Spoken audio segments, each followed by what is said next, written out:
Vamos a hablar acerca de la justicia de Dios. Cuando estuvimos tratando nuestra serie Los atributos de Dios, hablamos de este tema, pero hoy vamos a tocarlo porque es parte de nuestra serie, parte del libro, y es importante que lo veamos. Tal vez vamos a ver cosas que vimos ese día, pero vamos a hablar un poco más. Hoy tenemos un banquete, el Señor nos dé el tiempo para poderlo disfrutar.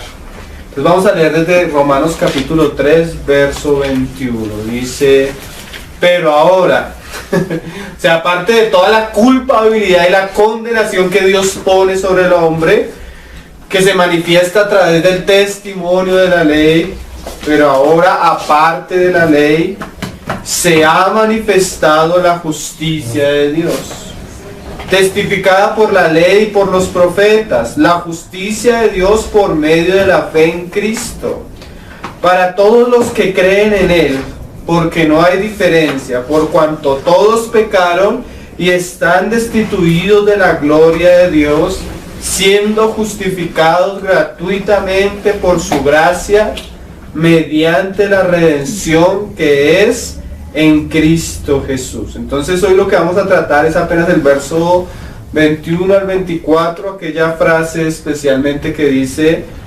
aparte de la ley se ha manifestado la justicia de Dios, testificada por la ley y los profetas. Hay una justicia de Dios. Dios en sí mismo es justo. Primero vamos a hablar un poco de ese aspecto para entender el Evangelio, porque ciertamente el Evangelio es la muestra del amor de Dios, pero el Evangelio de Dios está basado en la justicia de Dios. Cuando hablamos de los atributos de Dios, decíamos que cuando tú estudias el libro de Romanos aparecen muchas más veces la palabra justicia que amor, porque ciertamente el Evangelio es la muestra de amor de Dios, pero está sustentado en lo que Dios es, y Dios por excelencia es justo. Dios es un ser absolutamente justo, y eso habla de que Él siempre actúa de una manera perfecta de acuerdo a quién es. No hay nada equivocado e incorrecto en la naturaleza de Dios o sus obras. Sus decretos y sus juicios son absolutamente perfectos y justos. ¿Por qué vamos a hablar de esto? Porque hemos ocupado casi 3 reuniones culpando al hombre. Y cuando tú tienes tanta evidencia de culpabilidad en relación al hombre, y tú ves al hombre, tú lo que dices es el hombre es digno del juicio de Dios. Y ahora Pablo nos sale diciendo que el hombre siendo digno de juicio, Dios dice no, ahora es justificado gratuitamente. Ahora, a pesar de toda la evidencia, Dios mismo declara al hombre justo. ¿Qué pasó en ese aspecto? Entonces es importante que entendamos un poco la justicia de Dios, por lo que Pablo nos va a decir después en los pasajes siguientes. Entonces Dios es justo por naturaleza. ¿Qué quiere decir eso, hermanos? La justicia de Dios es intrínseca y es parte de su ser. No es que Dios sea justo porque Él tenga que darle cuentas a alguna justicia externa, sino que la justicia hace parte de la esencia y de la naturaleza de Dios.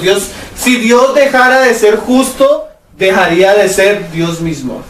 ¿Sí? Si Dios dejara de ser justo, se negaría a sí mismo, porque Él no puede actuar de otra manera. Les voy a leer varios pasajes. Deuteronomio 32:4 dice, se los leo y me ponen cuidado porque vamos rápido, ¿sí?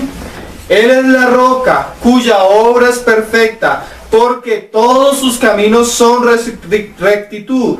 Dios de verdad y sin ninguna iniquidad en Él. Es justo y recto. Él es así, Él no cambia, Él es el mismo de ahora y para siempre y antes de todas las cosas. Su trono está cimentado sobre justicia y juicio, dice el Salmo 89, verso 14. Salmo 11:7 dice, porque Jehová es justo y ama la justicia. Al hombre justo mirará su rostro. La justicia de Dios se refleja en la actitud como Él trata con sus criaturas, sean ángeles o sean hombres. Dios es moralmente neutral, ¿sí? Y es apático. Él ama y da según su justicia. Él da a las personas según lo que merecen. Él no hace acepción de personas. ¿Por qué estamos hablando de esto según el Evangelio de Dios? Porque eso nos va a dar una perspectiva clara y sólida acerca de la salvación que nosotros tenemos. Si nuestra salvación dependiera de lo que nosotros hacemos, según la justicia de Dios, lo único que merecemos es el juicio, ¿sí? Por lo que hemos visto hasta el capítulo 3, verso 19 de Romanos. Pero ahora Pablo sale de que Dios justifica al hombre, que lo declara justo, inocente, a tal punto que esa palabra podría significar que nunca ha cometido ningún pecado delante de él. Imagínate, eso sería como cuando un juez tiene todas las pruebas sobre un asesino y le dice al asesino que es inocente. ¿Por qué el juez haría eso, si él es justo? ¿No? Ahí entra de manera preciosa la obra de Cristo. Entonces por eso estamos hablando de esto. Mira, Segunda de Crónicas 19:7 dice, se lo leo: sea pues con vosotros el temor de Jehová, mirad lo que hacéis, porque con Jehová nuestro Dios no hay injusticia, ni acepción de personas, ni admisión de cohecho. O sea, Dios no es un juez que tú puedes transar, ¿sí? Como los jueces humanos que de alguna manera tú puedes manipular para que Él cambie el veredicto. No, Él no cambia. Él es justo, ¿sí? Él no hace acepción de personas. Job 8:3 decía, ¿acaso Dios torcerá el derecho? ¿O pervertirá el Todopoderoso la justicia? O sea, ¿acaso Dios actuará de una manera diferente a lo que Él es? Salmos 9:7 dice, pero Jehová permanecerá para siempre, y ha dispuesto su trono para juicio. Él juzgará al mundo con justicia y a los pueblos con rectitud. Entonces, el Evangelio nos va a mostrar la justicia de Dios. ¿Qué es eso? Que aunque el hombre es culpable de todo el juicio, Dios va a demostrarle a los hombres cómo de una manera justa Él justifica a los que no eran dignos de su justicia. ¿Sí me hice entender? Él va a mostrar a través de las Escrituras cómo Él quiso rescatar y salvar al hombre que no era digno de salvación y de justificación. Él va a mostrar cómo desde antes había no solo dado la ley, porque ese es el problema de los judíos. Los judíos solo ven la ley y la tratan de cumplir, pero la ley lo que muestra es que toda boca se cierre ante el justo juicio de Dios. Pero aparte de la ley, porque Dios no solo trabajó en la ley, el trabajo de Dios con la humanidad ha sido progresivo. Desde Génesis tú ves cómo Dios comienza a trabajar con la descendencia de la mujer y llega a Abraham. Y trabaja con Abraham y de Abraham surge una nación. Y trabaja con esa nación en Egipto y la saca y hace una obra con ellos a través de Moisés. Y da la ley, ¿sí? Pero la ley nos fue dada para mostrarle a aquella nación que aunque era una nación escogida, era una nación pecadora en naturaleza. Más adelante el Señor lo va a mostrar en Romanos. Cuando viene el pecado, Dios a través de la misma ley y de los profetas comienza a mostrar de una manera oculta o misteriosa que Él iba a justificar al hombre por medio de su propia justicia. Y eso es lo que hoy vamos a hablar un poco. La justicia de Dios manifestada por la ley y por los profetas. Yo quisiera avanzar más en el libro, pero es que hay pasajes que son tan claros y tan importantes que no es bueno tenerlos en poco. Y ya que el Señor nos permite este tiempo para entrar paso por paso, es un privilegio y debemos aprovecharlo. Entonces nos vamos a basar en ese pasaje de Romanos 3, cuando dice: la justicia de Dios testificada por la ley y los profetas. La justicia de Dios por medio de la fe en Jesucristo. ¿Qué es eso? Que Dios desde la ley y los profetas mostraba que Él iba a justificar a los hombres a través de la fe en el Mesías prometido, su Hijo Jesucristo. Es tanto lo que uno podría considerar que cuando nosotros hicimos nuestra serie Conociendo al Jesús verdadero y hablamos acerca de la muerte de Jesús en la ley, vimos como 6 enseñanzas y no la acabamos.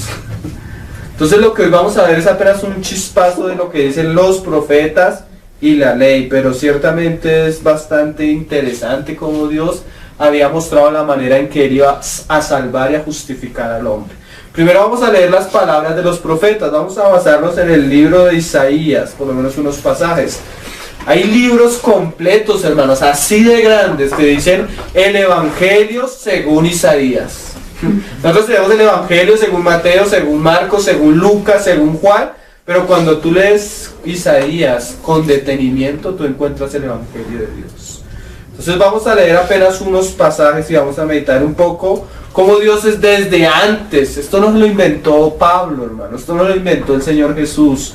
Esto era algo que Dios ya estaba anunciando y preparando, porque el trabajo de Dios no acabó con dándole la ley al pueblo de Israel, sino Dios siguió trabajando. Es más, cuando Cristo va a la cruz y resucita, sus propios discípulos no creían, y el Señor se sienta y les dice, pero esto era lo que decía la ley y los profetas, que era necesario que el Cristo padeciese y resucitase al tercer día, y que en su nombre se predicase a todo el mundo arrepentimiento y fe para perdón de pecados. ¿Y dónde estaba escrito? En la ley y en los profetas. Sí, hoy los cristianos desconocemos el Evangelio porque desconocemos muchas veces el testimonio de la ley y los profetas. Entonces vamos a leer por lo menos algo. Entonces vamos a ir a Isaías 45, verso 20. Vamos a leer ese pasaje y meditar un poco en estas palabras. Acuérdense en que Dios va a mostrarnos cómo su justicia se cumple en Cristo y en la fe en Cristo. Pero esa obra que Cristo iba a hacer y esa salvación que Dios iba a traer a través de la muerte de Cristo, ya la anunciaba la ley y los profetas. Vamos a leer primero cómo lo anunciaba Dios a través de los profetas. Nos vamos a dar cuenta que el Señor no se lo inventó, Pablo no se lo inventó, ¿no? Porque esa es una acusación que tienen los judíos contra la iglesia cristiana. Es un invento donde Dios muestra que Dios va a perdonar a los hombres y a justificarlos por la muerte de otro. Y te sacan pasajes. Yo digo, hablar con un testigo de Jehová es hablar con un niño de 5 años en comparación de hablar con un judío. Hablar con un testigo de Jehová es hablar con un niño de 5 o 6 años. Hablar con un judío es hablar con un universitario. Ellos vienen con unos argumentos que si tú no conoces las escrituras te derriban la fe.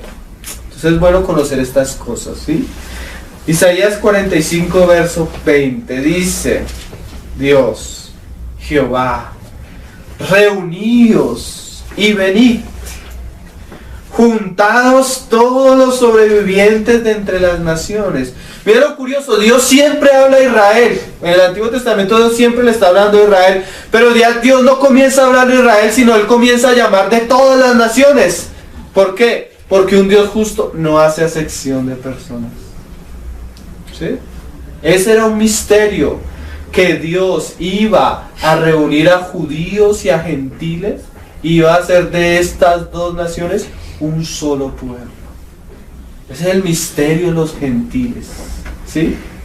De entre todas las naciones, Efesios 2 habla, bueno, Pablo habla de eso bastante, y dice, juntaos todos los sobrevivientes de entre las naciones, ¿no tienen conocimiento aquellos que erigen el madero de su ídolo y los que ruegan a un Dios que no salva?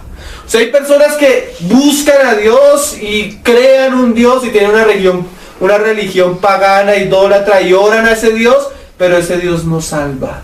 En cambio, el Dios de Israel, el Dios de Jacob, el Dios de Moisés, no solo era un Dios que mostraba su justicia y su juicio, sino también era un Dios que salva.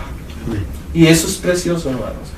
Dios no solo nos muestra en el capítulo 1, 2 y 3 nuestra culpabilidad, sino también nos muestra que a pesar de nuestra inmundicia y nuestro pecado, Él va a sacar a la luz su salvación. Un Dios que salva. Déjenlo ahí y vamos a ver otro pasaje. Ahorita volvemos a Isaías 45, 20. Mira cómo decía Isaías 25, verso 7. Y dice, Isaías 25, verso 7. No CR 40, que ahorita volvemos, 45. Dice, y destruirá en este monte, en el monte de Sión, la cubierta con que están cubiertos todos los pueblos, y el velo que envuelve a todas las naciones. ¿Cuál es la cubierta que cubre a todos los hombres? ¿Y cuál es el velo que envuelve a todas las naciones? El pecado. No hay ninguna nación, no hay ningún hombre, todos están envueltos bajo la ira y el justo juicio de Dios. Ninguna boca puede hablar delante de Dios porque todos están, ¿qué? Bajo una cortina. Por eso nosotros le decimos a veces a las personas, cuando tú oras, tu oración no sube. ¿Por qué? Porque hay un cielo de bronce. Dios no oye la oración del impío ni recibe al impío. ¿Por qué? Porque las naciones y el mismo Israel está bajo una cubierta. Todos están bajo pecado. ¿Sí? Pero Dios iba a hacer una obra, porque Dios es un Dios que salva. Mira cómo dice, destruirá. ¿A quién? A la muerte. Mira esa palabra, para siempre. Porque la paga del pecado, ¿qué es? La muerte. Y muerte eterna. Pero Dios mismo dice que iba a quitar el velo que traían sobre las naciones y iba a destruir la misma muerte. Y que iba a traer, ¿qué? Consolación. Y enjugará Jehová el Señor toda lágrima de todos los rostros. Y quitará.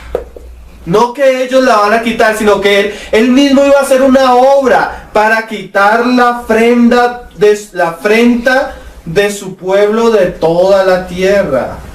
Jehová, porque Jehová lo ha dicho. Y se dirá en aquel día, mire, cuando él haga esa obra, ¿qué se iba a decir? He aquí. Lo mismo que decía la profecía cuando viniera Juan el Bautista. Después de él iba a venir otro y todos iban a decir, he aquí, Jehová mismo salvará. Y mira esta palabra, he aquí, este es nuestro Dios. Le hemos esperado. Y mira esta frase, y nos salvará. ¿Quién es este? El que está en la cruz. Este es Jehová, a quien hemos esperado. Y mira esta palabra, nos gozaremos. ¿En qué? Y nos alegraremos. ¿En qué? En su salvación. Eso es precioso, hermano. El profeta, a través de la inspiración del Espíritu Santo, comienza a hablar de un día en el cual Dios iba a quitar el velo, la indignación, la afrenta, iba a consolar la vida de las personas, iba a mostrar que Él mismo vendría y salvaría a los hombres. Otra profecía. Tú lees Isaías 40, Isaías 43, Isaías 7... Todo Isaías lleno de profecías acerca de la obra. ¿Cuál es ese día en el cual nosotros, los judíos, esperaban? Zacarías 3, verso 8 también habla de eso. Antes de volver a Isaías 45, el día de salvación, el día de gozo, el día de consuelo, el día donde el poder del imperio de la muerte sería arrebatado, donde las llaves del hombre fuerte serían arrebatados. Dice Zacarías 3, verso 8. Escucha pues ahora, Josué sumo sacerdote, tú y tus amigos que se sientan delante de mí, porque son varones simbólicos. ¿Quién era Josué el sumo sacerdote? Aquellos que volvieron de Babilonia para restaurar Jerusalén y la casa y Jerusalén. Y ellos están restaurando y bueno, pasan unas cosas y el Señor levanta profetas para profetizar y le habla a Josué, hijo de Josadá, y le habla, bueno, al gobernante. Y les dice, ustedes son varones simbólicos, yo los he traído para restaurar mi casa, pero miren, he aquí, yo traigo a mi siervo. ¿Quién era el siervo de Jehová? El Mesías prometido de Israel. ¿Sí?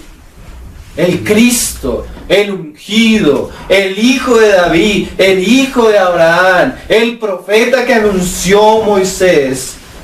¿Y qué pasará cuando Él venga? He aquí yo traigo a mi siervo el renuevo. Ese era uno de los títulos del Mesías en el Antiguo Testamento. Porque he aquí aquella piedra que puse delante Josué, sobre esta única piedra hay 7 ojos. ¿Sí? Apocalipsis 5.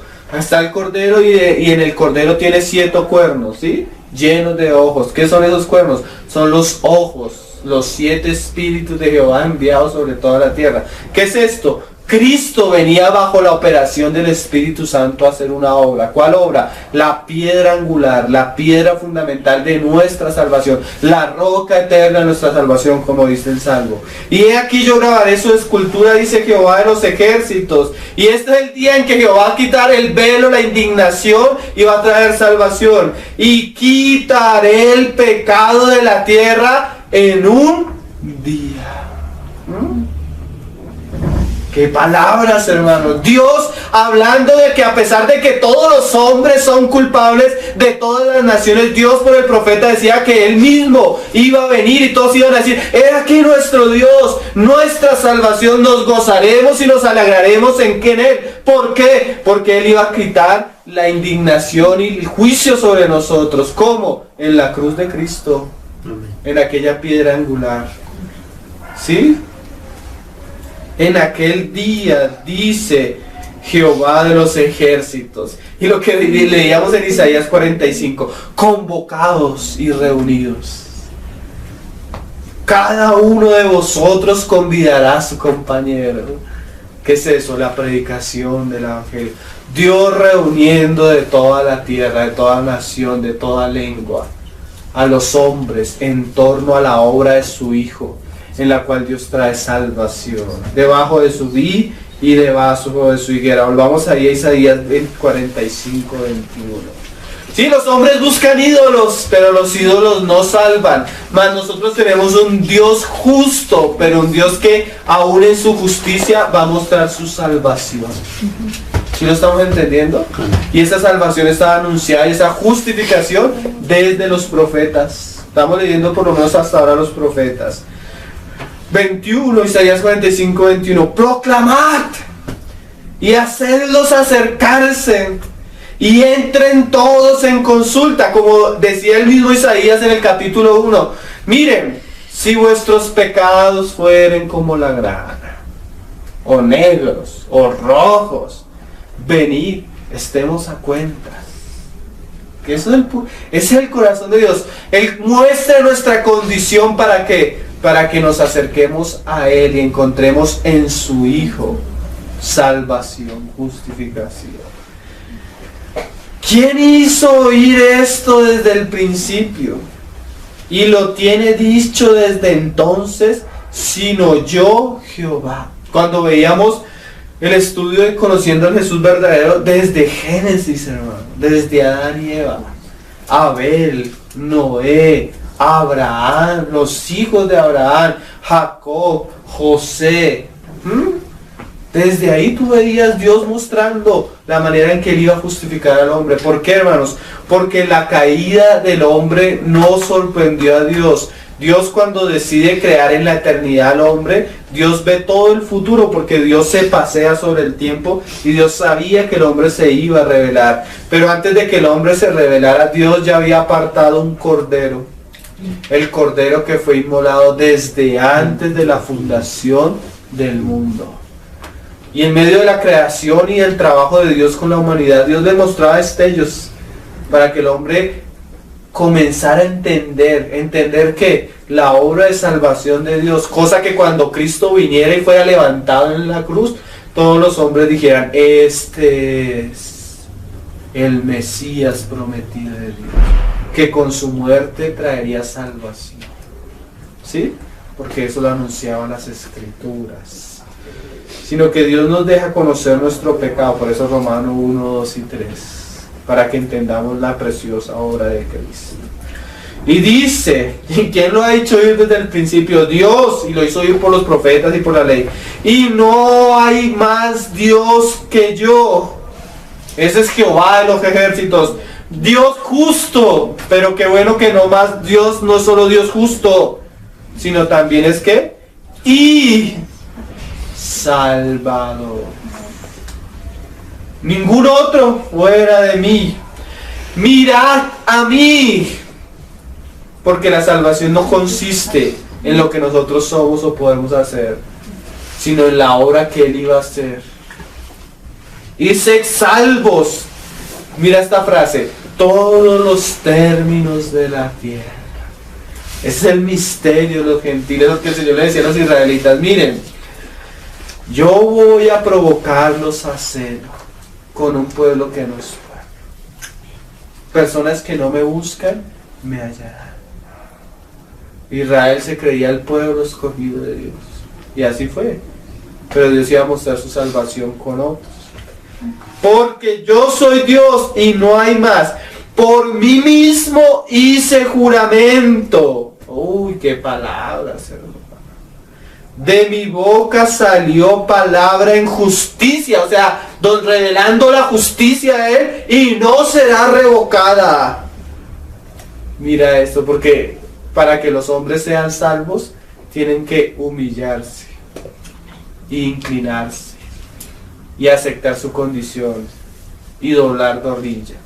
Que a mí se doblará toda rodilla, y jurará toda lengua, y se dirá de mí, ciertamente, y eso es lo que queremos enfatizar hoy, en Jehová está la justicia.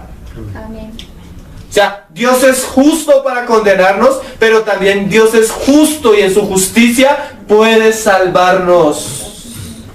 Miren, hermanos, cuando Dios tenga delante a todos los salvos para salvarnos eternamente y tenga delante a todos los condenados para condenarnos eternamente, ambos tipos de personas van a decir, Dios es justo. Dios es justo y nos salvó en justicia, y otros también lamentarán y dirán, Dios es justo y nos condenó en justicia. Porque la justicia de Dios se manifiesta para aquel que cree. Porque el que no cree rechaza la salvación y la gracia de Dios. Y también va a ser condenado justamente. ¿Y lo estamos entendiendo? Dice, aquí lo muestra. Ciertamente en Jehová está la justicia y la fuerza. A Él vendrán. Y todos los que corran, todos los que contra Él se enardezcan serán avergonzados. O sea, Él va a salvar y va a mostrar su justicia. Pero todos los que vivan en contra de esa obra de gracia también van a sufrir. ¿Sí? Y van a ser avergonzados.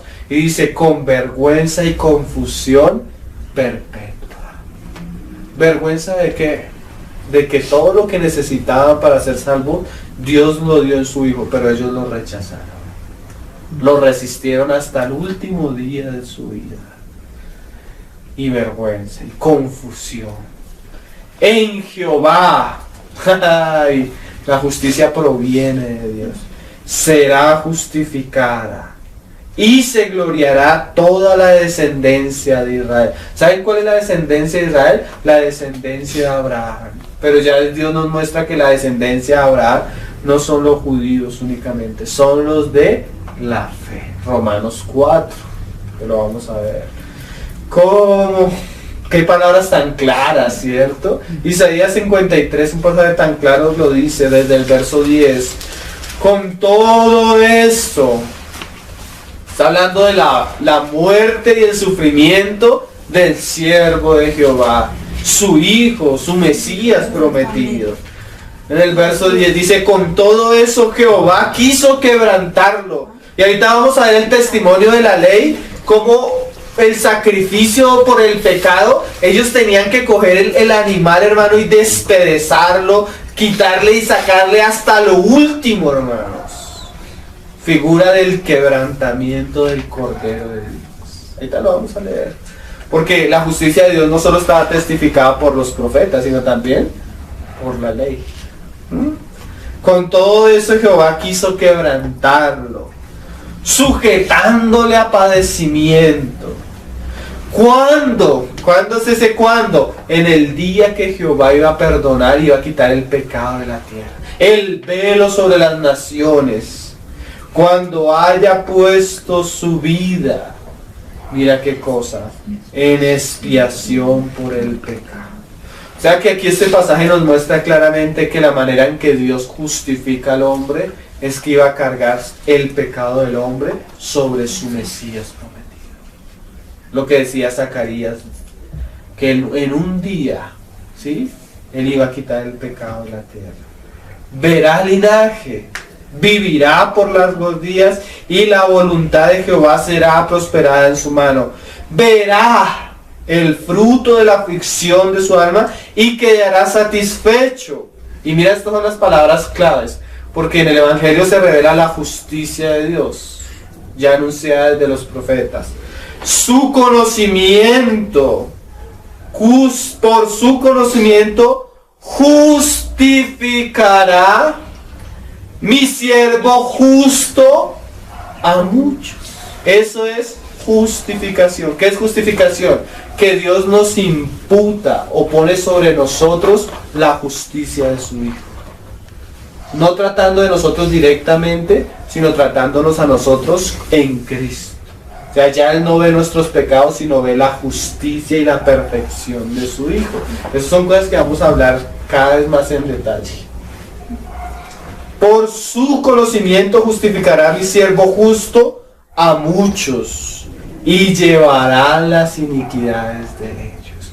¿Qué es eso? Si un criminal es condenado y sobre él cae todo el peso de la ley, una vez él ha cumplido la ley, no se le puede condenar otra vez. El hombre es totalmente culpable, pero como Dios puso toda la culpabilidad sobre su Hijo, sería injusto que se nos inculpara a nosotros de nuevo. ¿Sí lo entendimos? Eso es justificación por fe. La justicia de Dios testificada por la ley y los profetas. Acabamos de leer pasajes donde nos hablan los profetas. Vamos a leer un pasaje acerca de la ley. Levítico capítulo 4. Este es más claro todavía. Estos pasajes, este libro, por lo menos Levítico, que puede ser tan nublado para nosotros. Cuando Cristo vino, ¿qué hizo Cristo, hermanos? Quitó el velo de la tierra. ¿Sí? Ese velo, aunque tienen los judíos ahora, hermano. Pablo habla de que los judíos leen la ley con un velo, pero que cuando se convierten a Cristo, el velo les es quitado. ¿Y qué pueden ver? Pueden ver a Cristo a través de las Escrituras. ¿Sí?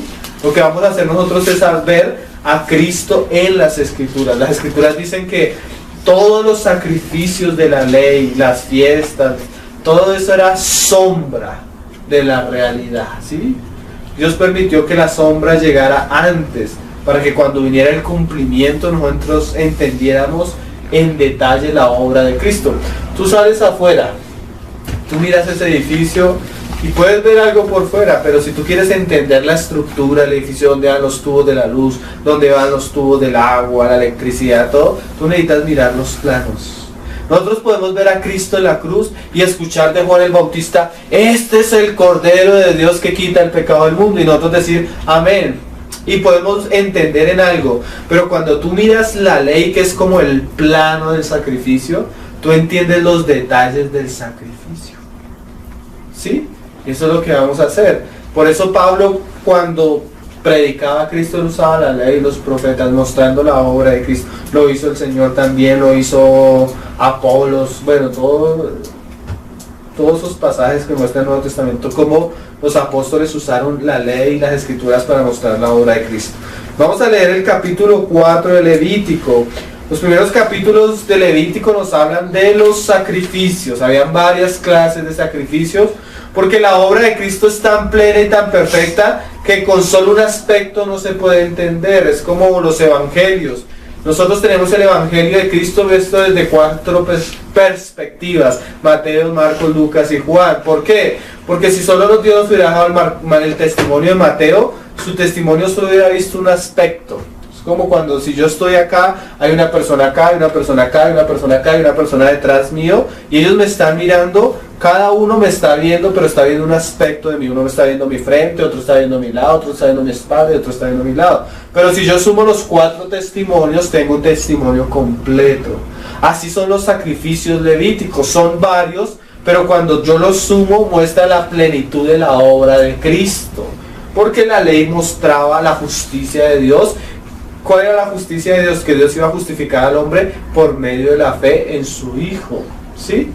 Entonces tenemos en el capítulo 4 el sacrificio y la ofrenda por el pecado. Cuando tú lees el capítulo 4, que no lo vamos a hacer nosotros porque nos alargaríamos mucho. Hay varios aspectos en el capítulo: la ofrenda por el pecado individual, la ofrenda por el pecado del sacerdote, la ofrenda por el pecado de la congregación y la ofrenda por el pecado del príncipe.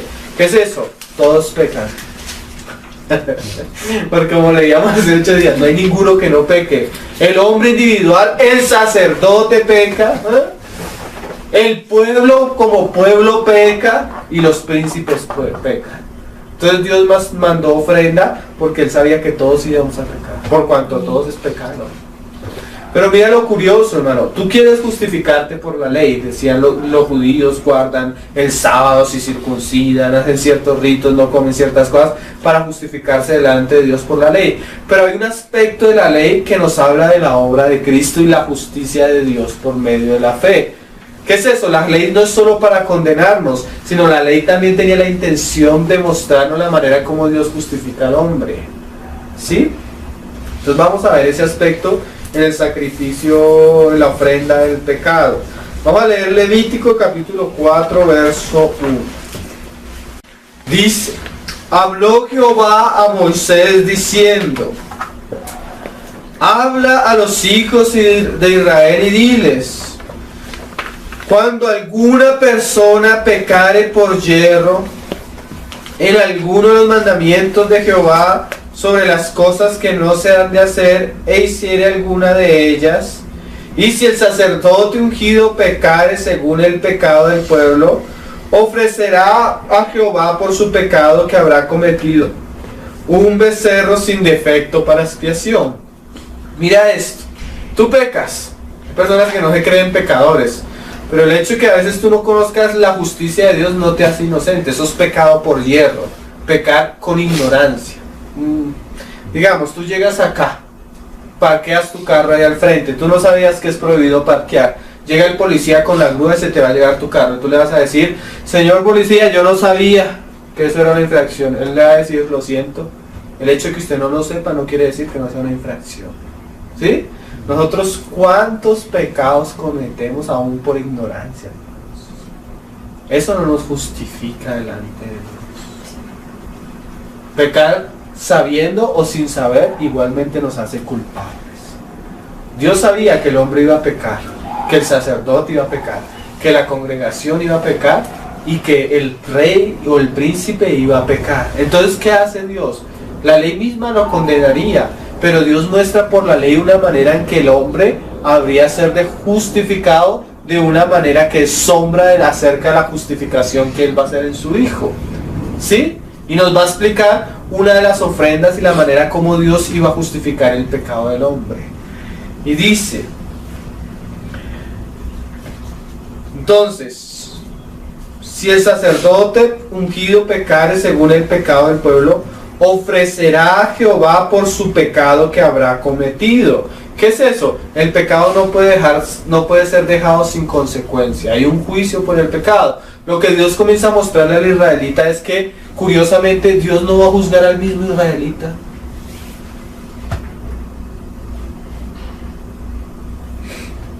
¿A quién va a juzgar? A un inocente, a uno limpio, a uno que no tenía culpa.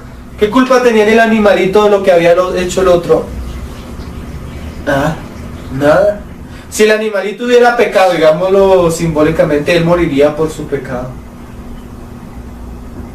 Por eso tenía que ser un animal limpio. ¿Sí?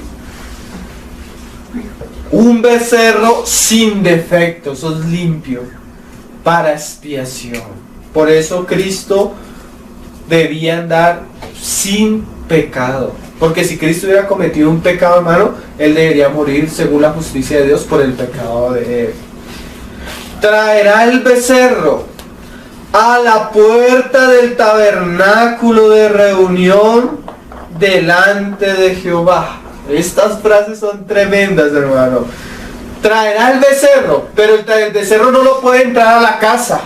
Lo traerá ¿dónde? A la puerta del tabernáculo de reunión. ¿Saben qué dicen las escrituras acerca de Cristo?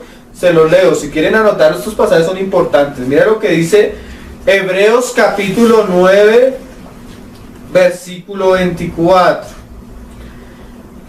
Bueno, primero leámoslo todo y después lo leemos. Dice: traerá el becerro a la puerta del tabernáculo de reunión delante de Jehová, y pondrá su mano sobre la cabeza del becerro y lo degollará delante de Jehová. O sea, la persona peca, entonces trae el becerro, pero no lo trae delante del pueblo. Es más, el asunto no es con el pueblo, el asunto es con ¿quién? Con Dios mismo, delante de Jehová. Hermanos, cuando Cristo iba a la cruz, los romanos no sabían por qué iba. Los judíos lo llevaron por envidia. Sus discípulos no querían que Él fuera. Pero ¿saben por qué Él iba? Porque Él iba a solucionar un asunto entre Dios y el hombre. El becerro era traído delante de Jehová. Nadie más entiende. Hasta Satanás, con su ira y su necedad, llevó a Cristo a la cruz. Lo que no sabía era que Cristo se estaba ofreciendo delante de su Padre. Eso lo entendieron después los discípulos. Pero Cristo venía a ofrecerse delante. Esa era la voluntad de Dios. Con todo, Jehová quiso quebrantarlo. Porque ya en el nuevo pacto no era que el judío traía el cordero, era Dios mismo en su justicia trayendo a su hijo para derramar sobre su hijo su ira y su juicio.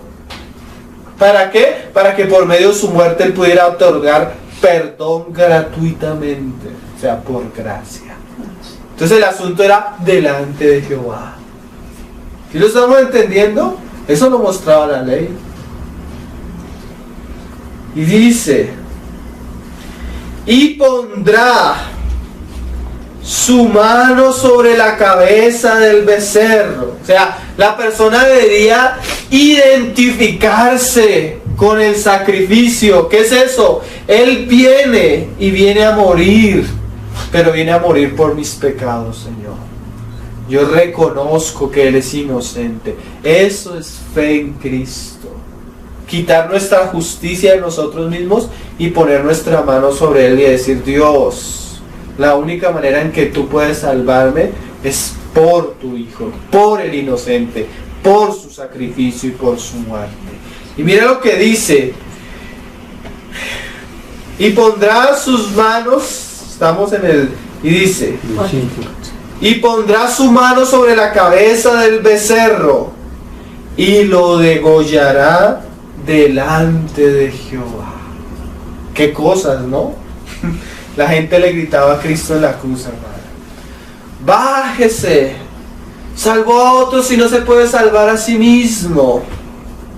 Si Dios es su Padre, que Dios lo libre. Porque Dios no lo libró, porque Dios no lo salvó. Pues el mismo Cristo cuando Pedro sacó la espada y el Señor le dice: si yo quisiera no podría traer millares de ángeles que me defiendan. Porque Cristo no se salvó, porque Dios no lo salvó, porque Dios no lo bajó de la cruz, porque era Dios mismo el que lo estaba degollando en la cruz. Esa palabra degollar es inmolar. ¿Sí? Cuando tú coges el animal y le pasas el cuchillo.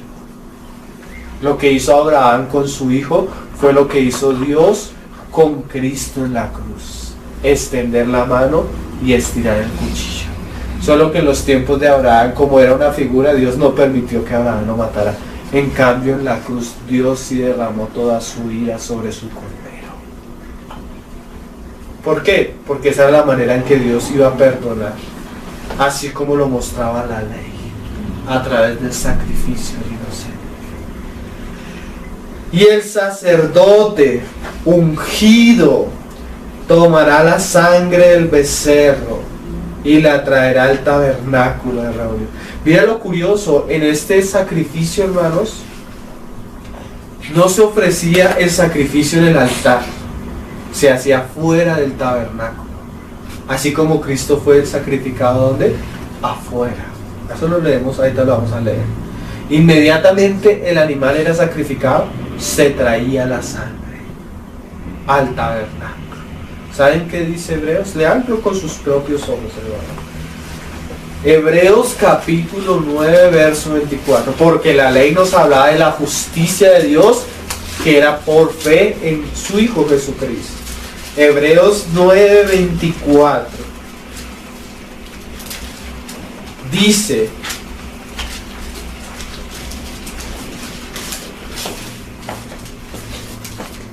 porque no entró Cristo en el santuario hecho de mano. ¿Qué es eso? Cuando Cristo fue sacrificado, su sangre no se llevó al templo. ¿Saben qué era el templo? Dice Hebreos mismo. Era figura del celestial. Tú miras, aun cuando tú comienzas a estudiar el tabernáculo y el templo, y tú lees Apocalipsis, tú ves la figura del templo físico de la tierra ahí mostrada en el templo celestial de Dios. ¿Sí? Tú lo ves. Cuando hemos hecho los estudios, lo hemos visto. O sea que cuando Cristo murió y fue a la cruz, Él tomó su sangre y se presentó no en el tabernáculo de hombres, sino, mira cómo lo dice el autor, figura del verdadero, sino en el cielo mismo, para presentarse ahora por nosotros ante Dios. Mira, el judío, el sacerdote, tomaba la sangre del sacrificio y lo traía a la casa para presentárselo a Dios por el pecado que había cometido, fuera el individuo, fuera el sacerdote, o fuera el pueblo o el príncipe. Ahora Dios, en su Hijo Jesucristo, su Hijo viene y se presenta delante de Dios en el momento de su muerte en la cruz con su sangre, cual sacerdote, y le dice a Dios: mira, yo vengo con mi muerte inocente por ellos. Ellos estaban en la tierra llorando, quejando, no entendían por qué su maestro iba a la cruz, pero Él estaba en los cielos presentándose delante del Padre con su sangre por nosotros. La ley ya lo mostraba, ¿no? Mira cómo dice Hebreos 9:12. Y no, porque antes era la sangre de animales, no por sangre de machos, cabríos ni de becerros. O sea, el cordero ahora no se presentó delante de Dios con sangre de machos, cabríos ni de becerros, sino por su propia sangre. Ellos tenían que venir todas las veces que pecaran con su sangre al tabernáculo para limpiar sus pecados. Pero Cristo entró una vez para siempre en el lugar santísimo, no en el templo, porque el templo era figura del lugar santo y santísimo de Dios, el templo de Dios, obteniendo que, y habiendo obtenido eterna redención. ¿Saben qué pasaba? El judío pecaba y se presentaba con la sangre, se le perdonaba el pecado, pero si volvía a pecar, volvía a presentar sangre. Pero Dios hizo con un solo sacrificio perfectos, escucha esta palabra, hermano, perfectos a los justificados. ¿Qué quiere decir? Que de ahí en adelante, en el sacrificio del Cordero de Dios, del Hijo de Dios, Dios nos ve como personas que nunca hemos pecado, que no estamos pecando y que nunca pecaremos. Eso es justificación o redención eterna. Delante de la justicia de Dios, Dios no podría volver a condenarnos por nuestros pecados, porque ya su Hijo los llevó una vez y para siempre. Eso quiere decir que nuestra salvación es eterna. Claro, hay otros asuntos. Si el cristiano peca, está la disciplina, está la falta de comunión, está el juicio de Dios. Pero en cuanto a la condenación perpetua, eterna, ya siempre que Dios nos va a ver, ve la sangre del Cordero. ¿Sí? Esto, cada una de estas cosas que estamos diciendo hoy, vamos a entrar en detalle más adelante. Hoy lo que estamos viendo es el testimonio de los profetas y de la ley acerca de la justicia de Dios. ¿Sí?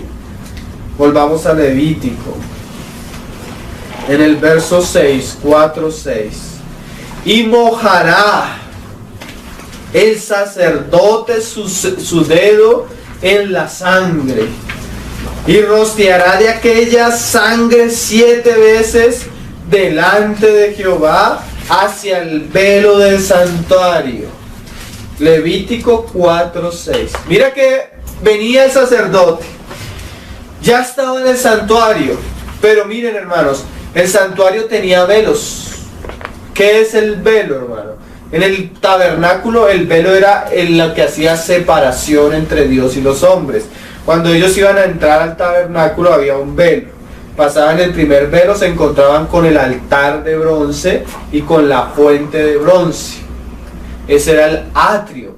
Para entrar del atrio al lugar santo había otro velo.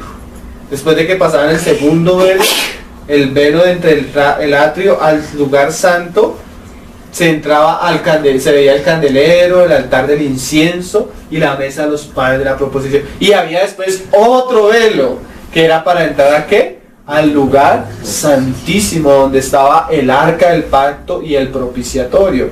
Y mira, cuando venía el sacerdote, él traía la sangre y cogía la sangre y la untaba, lo que estamos leyendo. Se untaba la sangre en el dedo y hacía 7 veces. 7 veces. Ese 7 es importantísimo, ¿no? Y lo hacía en dirección al velo. ¿Qué es eso? Esto es precioso, hermano. El sacerdote cogía la sangre y apuntaba al velo y mostraba el camino que Cristo iba a obtener, era que Él iba a abrir un camino nuevo. Porque antes estaba el velo, antes había separación por causa del pecado. ¿Saben quiénes estaban dibujados en el velo? Los querubines. Cuando usted estudia el tabernáculo, usted ve que en los querubines había un bordado, en el velo había un bordado y eran querubines. ¿Qué son los querubines? Los guardianes protectores de la santidad de Dios. Cuando Adán y Eva pecaron, ¿qué puso Dios en el Edén para que el hombre no entrara? El querubín. Con una espada refulgente, o sea que si el hombre se acercaba, iba a haber muerte. Pero ahora Cristo, con su sangre, viene y se presenta delante de Dios, y por su sacrificio Dios nos abre un camino nuevo y vivo. Antes el hombre no se podía acercar. Mire, para que el hombre pudiera llegar al lugar santísimo, el único que podía llegar ahí era el sumo sacerdote, y una vez al año, y no sin sangre. Porque si él tenía el atrevimiento de entrar al lugar santísimo sin sangre, inmediatamente caía muerto. Por eso las vestiduras del sacerdote tenían unas campanitas. Porque si el sacerdote entraba sin sangre y tú no escuchabas las campanitas, es que había muerto. Y le tenían un lazo para sacarlo del lugar santísimo, porque nadie podía entrar ahí, porque era la misma presencia santa de un Dios justo que no puede recibir al hombre por su pecado. Pero cuando el sacerdote hacía 7 veces así, era la perspectiva, porque el número 7 es perfección de la obra perfecta en Cristo en la cruz. O sea, lo que hacía el sacerdote haciendo 7 veces era como anunciando la esperada obra perfecta de Cristo, con la cual nos hizo perfectos una vez y para siempre. ¿No les parece tremendo? Mira cómo lo dice Hebreos, capítulo 10, verso 11 al 12. Y apuntando hacia el velo en el santuario. Qué cosa tremenda, ¿no?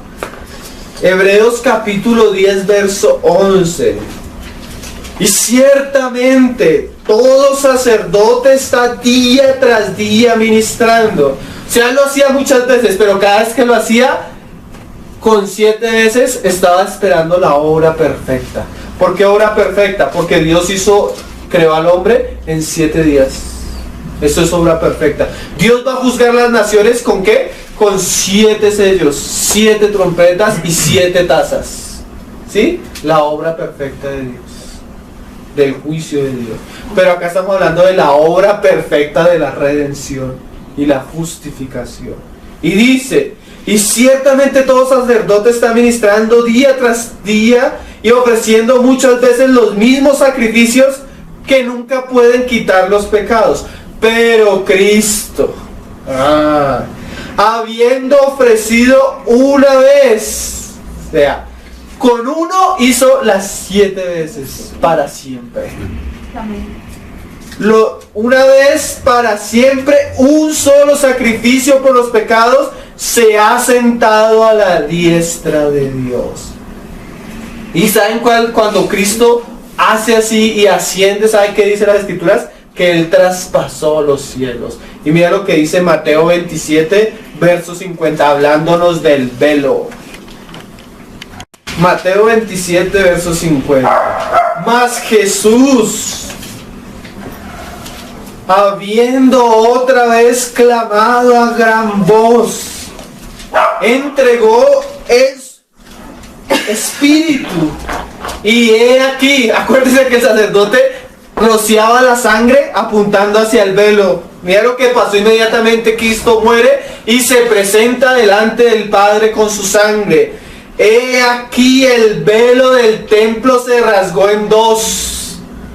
Y mira esta frase: de arriba abajo. ¿Qué es eso? Dios, no el hombre, hermano. Cuando Dios satisface su justicia, le hace una cosa: ahora el camino está abierto. Y ya no es el juicio de justicia y equidad, aunque sigue siendo el trono de justicia y equidad, sino ahora Hebreos nos habla del trono de la gracia y misericordia. ¿Por qué cambió todo, hermano? Porque la justicia de Dios fue satisfecha. El velo fue rasgado. Tenemos un camino nuevo y abierto. Esto es a través de su carne, o sea, a través de su muerte y sacrificio.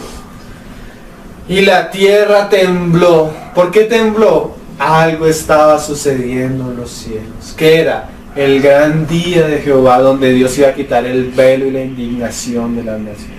El día donde Dios iba a quitar el pecado. Qué cosa maravillosa. Y eso ya lo hablaba la ley. Y las rocas se partieron. La roca, yo pienso que somos nosotros y nuestra dureza. Hasta ahí todo eso Cristo nos dice. Pues vamos a Levítico capítulo 4, verso 7.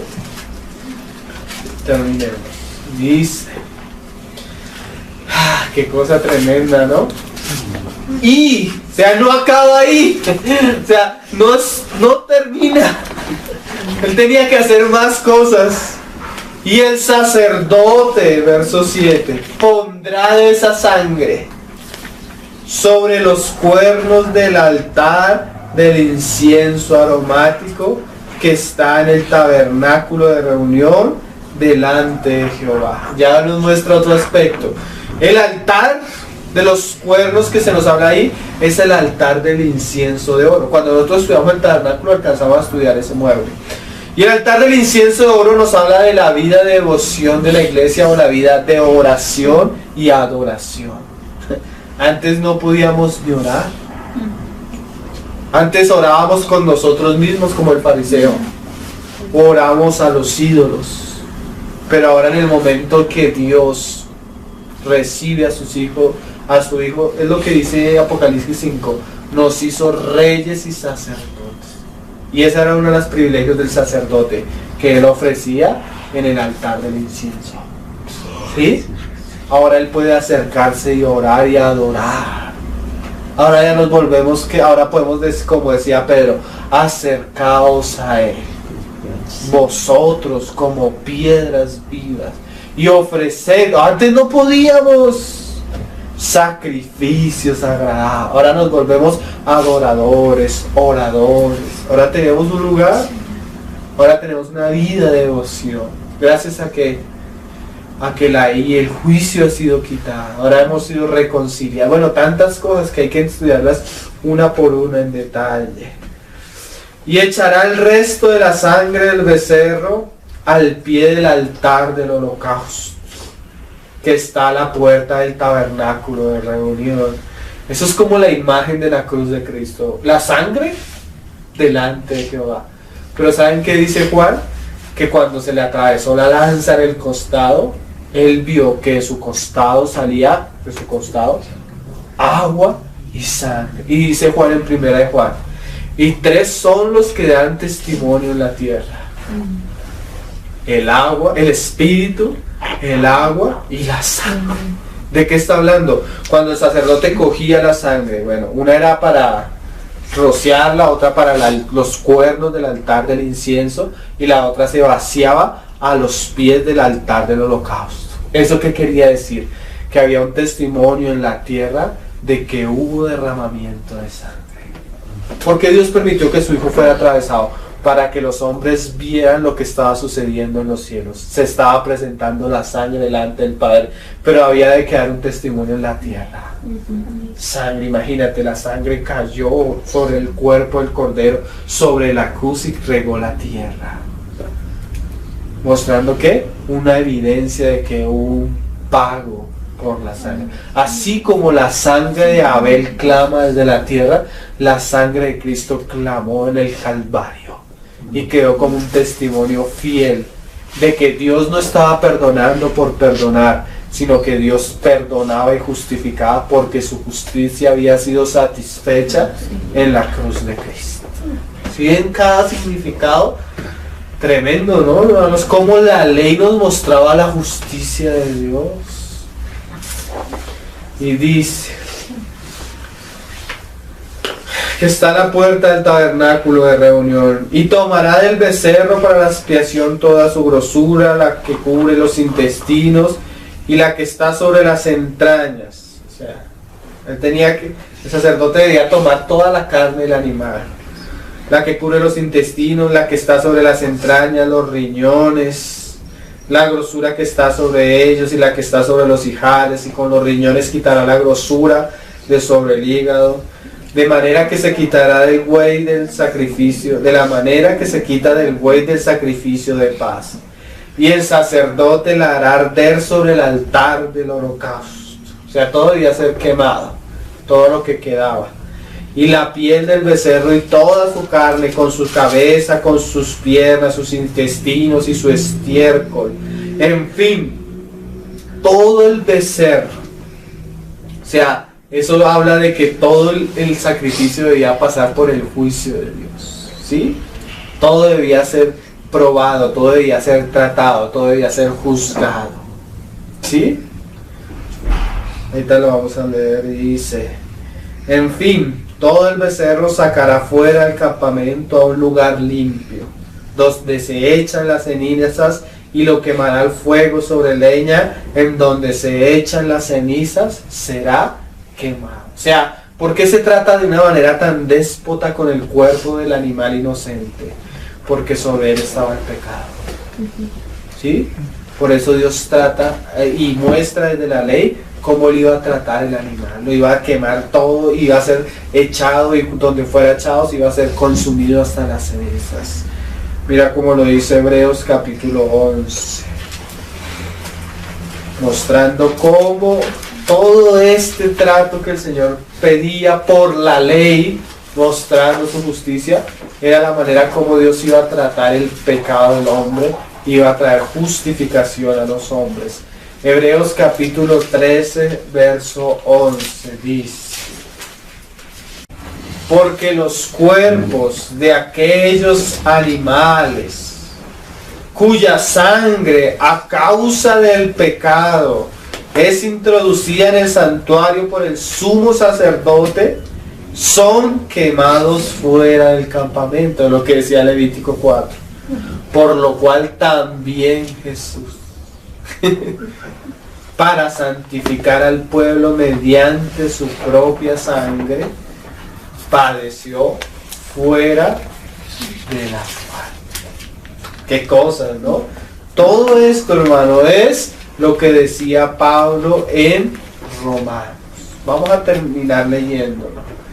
Justificación, la justicia de Dios mostrada por la ley y los profetas. Hoy solo vimos destellos, hermano, pero hay un libro tremendo. Si ustedes quieren leer un libro que hable de esto, acerca de la obra de Cristo en Levítico, leas el estudio levítico de Charles Mackey. Es precioso, hermano. Es un libro que te abre la obra de Cristo, basado en el estudio levítico. Terminamos en Romanos 3:21. Todo lo que usted pueda leer de Charles Mackintosh es recomendable. Pero ahora, aparte de la ley, y aún en la ley, se ha manifestado la justicia de Dios, la manera en que Dios justifica, testificada por la ley y los profetas, la justicia de Dios por medio de la fe en Jesucristo, para todos los que creen en Él. Porque si usted no pone las manos sobre el Cordero, aún así usted tendrá tarde que temprano pagar por su pecado. Pero si usted cree y confía en Él, se va a decir como dice ahí en Levítico 4 al final, cada vez que se decía los sacrificios, y le será perdonado el pecado. Entonces vamos a dejarlo hasta ahí. Quise especialmente solo estos pasajes hablarlo. Cada pasaje del hermano Paul Washer dice que Romanos 3, 21 al 29 es la acrópolis de nuestra fe. Es la ciudad fortificada de nuestra salvación. Si tú realmente crees en Cristo, necesitas conocer estos pasajes para que tu fe esté fundamentada en la verdad. Pues vamos a hacerlo despacio porque estos asuntos son tan preciosos que hay que tocarlos con delicadeza. Vamos a orar. Señor, te damos gracias por tu palabra, Señor, porque ay, Señor, tu palabra, Señor, es luz y lámpara a nuestros pies. Cuántas cosas necesitamos saber, cuántas cosas necesitamos conocer, Señor. Cuántas cosas, Señor Jesús. Abre nuestros ojos, Señor. Abre nuestro entendimiento, Señor, para que podamos comprender las grandezas y las profundidades de tu amor, Señor. La excelencia de tu sabiduría y de tu obra, que podamos ser como aquellas naciones que dice Isaías, que se gozarán y se alegrarán en tu salvación, Señor. Ayúdanos a proclamar, Señor, tu justicia y tu alabanza en toda la tierra, Señor. Como decía Isaías, que los hombres se inclinen delante tuyo y confiesen que tú eres el Señor. Amén. Para tu gloria, oh amado Jesucristo. Te damos gracias porque tú, cual Cordero inocente, fuiste a la cruz por nosotros. Nosotros ni entendíamos. Esta es la hora que hasta ahora estamos viendo chispazos, Señor, de lo que tú hiciste por nosotros. Pero ábrenos los ojos, Señor, para entender la grandeza de tu amor y de tu justicia, Señor. Y poderte alabar en espíritu y en verdad, Señor, por tu gran salvación. Te lo pedimos, Padre, en el nombre de tu Hijo Jesús, Señor. Ábrenos los ojos, Señor, para comprender las grandezas de tu ley, Señor, y de tus obras, Señor. Amén, Señor Jesús.